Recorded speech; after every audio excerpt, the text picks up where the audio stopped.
get a drawing that's not this neat and clean, and you're not able to dump in colors with a paint bucket tool, there is another option. And this one might be better if you used a drawing tablet, because you could get into the little area. So feel free to use a drawing tablet if you want to, but it's not necessary either. So what you have to do in order to paint, like use your paintbrush to fill this in, it would take forever if you tried to stay in the lines. So you need to open up your layers. So there you should see a little thing that says layers down here.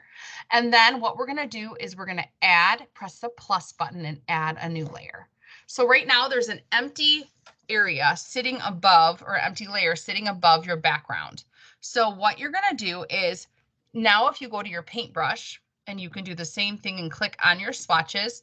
But when you paint, if you were to have to get into all these lines, oh my goodness, it would take you so long. But you could try your best to get into some of these spaces, like with a smaller brush. But what we do is you can play with the blending modes to get the paint layer to blend with the picture below. So to do that, you have to add a new layer and make sure you're always painting on the top layer, not on the background layer.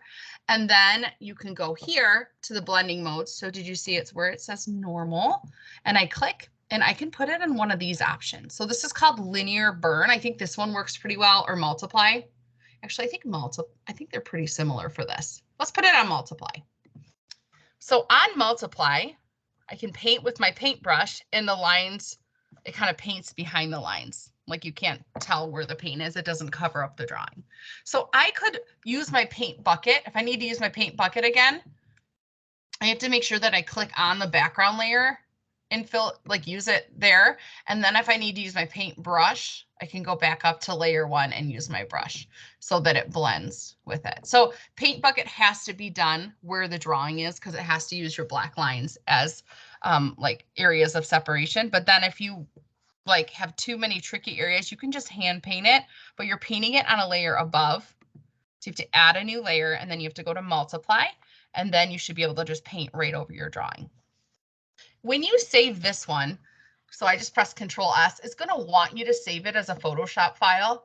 And that's because you have multiple layers. So a Photoshop file is just a working document. If you save it as a Photoshop file, you can reopen it tomorrow or later, and you'll still have your layers there. If you save it as a JPEG, it only has one layer, and it will get rid of your layers if you save it as a JPEG and it's got multiple layers. So if you're adding an extra layer because your drawing's a little more complicated or a little more scribbly, then you're gonna have to save it as a Photoshop file. And then when you're completely done with it, you can always export it as a JPEG. Oh, and then with one more thing, with this method, you can also use the eraser.